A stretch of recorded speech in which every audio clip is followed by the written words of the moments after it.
Welcome to the City Current Show, powered by Higginbotham Insurance and Financial Services. This show focuses on sharing good news and powering the good in our community. Now here's your host, City Current CEO, Jeremy Park.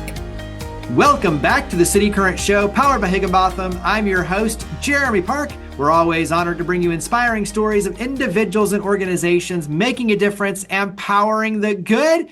And we always love talking about the Nashville Zoo. And that's why we're honored to have with us Jim Bartoo, Marketing and Public Relations Director with the Nashville Zoo. How are you doing? I'm doing great. Thanks for having me on your program. Well, we always love it because you have all sorts of new exhibits and events and experiences. And so let's start out. Hopefully everyone knows the Nashville Zoo, but when you talk about giving us the highlights, give us a little bit of the background, give us some highlights for the Nashville Zoo.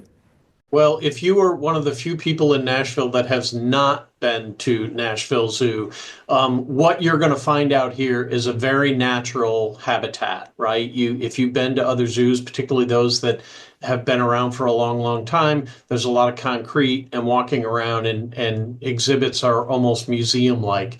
You're not going to see that here. You're going to see very natural exhibits that almost immerse you into the environments where these animals live, and in some cases, the culture where these animals live. So the designs of the buildings, the way the whole thing is laid out is much more encompassing of your experience. It isn't just walking up and looking into an exhibit. It is walking into a habitat where these animals live.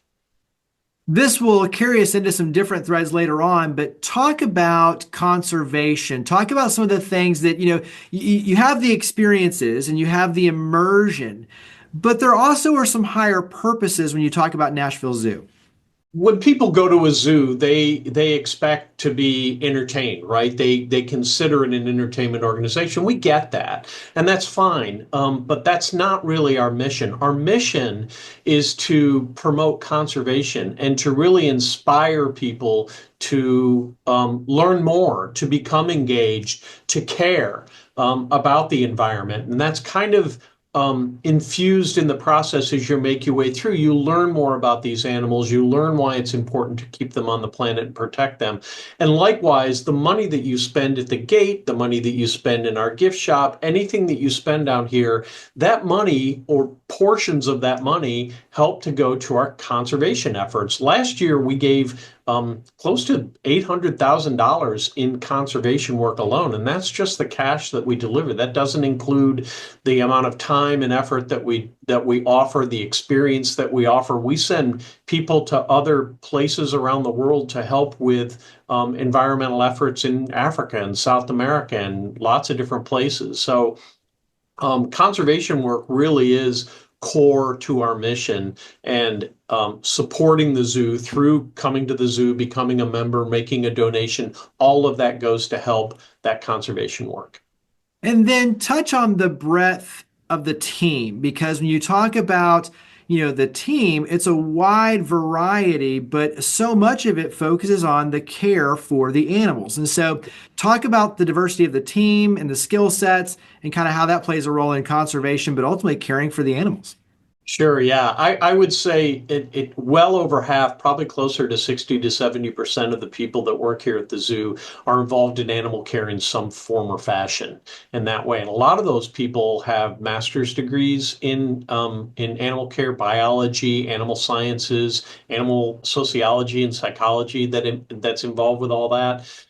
The other part of that are all people that help to make the zoo work. So the people that you see at the ticket booth, the marketing department, we have a finance team, we have human resources, we have all sorts of business people that help run the zoo as a business itself. But again, it's all to drive that quality care for the animals and the conservation work. Well, as I alluded to at the beginning, we have some new exhibits to highlight. And so talk about Leopard Forest. Yeah, Leopard Forest has been a long time in the making. We've been working on it now for the past couple of years. It's actually going to be four new habitats that have five new animals into it. So, and it's, if you're familiar with the zoo, it's the pathway that leads up to giraffe. You used to take kind of this winding path along the side of the rhinoceros exhibit, the white rhino exhibit, up to giraffe. Now you're going to take a whole new pathway that kind of diverges off a little bit farther into the woods, and there you're going to see leopards, Amur leopards to be specific, which is a very endangered cat. We have a couple of primate species, DeBrazis monkeys and colobus monkeys that you'll be able to see, and then we also have hyrax, which is a small rock-dwelling, kind of like almost like a groundhog or a gopher. As well as klipspringer, which is a small rock-dwelling antelope. When you look at what that means in terms of new experiences, but being able to create these immersive habitats and then carry it into the overall experience, give us a couple for those who, especially from out of the market, who, first visitors to the Nashville Zoo. Walk us through some of the other exhibits, tease us a little bit, but also too with kind of how that plays a role in the vision for the zoo moving forward. Sure, yeah. Well, all of our exhibits, or at least all the ones that we're building now, are all kind of immersive, and they all involve commitments to conservation for the species that are represented in those habitats. Two of them are award-winning exhibits. The Tiger Crossroad exhibit won Exhibit of the Year through the Association of Zoos and Aquariums, which is a very high honor for us. And the Andean Bear exhibit, Trek of the Andean Bear, is another one that won an exhibit. And those won 2 years in a row, which is unprecedented for the AZA community. So we're very proud of both of those. You will be blown away by how those are designed and laid out. And then there are some others as well. We have a spider monkey exhibit that includes a suspended walkway that you can walk across to get over there. It's in a treetop area, or at least you feel like you're in a treetop area, looking eye to eye with these animals. So a lot of it, again, is to just kind of transport you to another area. So you don't feel like you're in Nashville. You feel like you're somewhere else on the planet. Yeah, very, very cool. Let's switch it over and talk about the conservation efforts. You all are playing a very instrumental role in the Hellbender salamander. Yeah. And recently, if you've been listening to the news, they're talking about adding the hellbender to the endangered species list. And we've known for years and years that this animal's been threatened. It's been on the decline. It lives right here in our Tennessee waterways. If you're not familiar with a hellbender, it's a salamander. It's a very big salamander. A lot of people, if they find them in some areas, can confuse them with like mud puppies, but they're actually a different species, and they're bigger than that. They're found in large streams under big flat rocks, and they're disappearing because there's a lot of silt and runoff due to development that's causing these areas to be choked out. Underneath the rocks, it gets filled with silt. It literally chokes them from their habitat, and they can't live there. So we're seeing a decline in those. The zoo works with the state resource agencies to help reintroduce animals back into these streams, or at least clean up these streams so we can reintroduce. And we do that through a Head Start program. And what that means is we go and find eggs that are in streams, and we take a portion of those eggs, bring them back to the zoo, hatch them here, and grow them for a few years, 3 or 4 years, before until they get to the point where they're big enough to kind of survive through that adolescent stage. And then we release them back into those streams again. It's called a Head Start program. We do that with a number of animals, but the Hellbender program is one that we're particularly proud of. We're also doing a lot of research with these animals. We were the first to breed these animals using cryopreservation, which means that we're able to freeze different aspects of the birthing process, the incubation process, and then thaw it out and actually have these animals still hatch, which is important to be able to continue this line of procreation.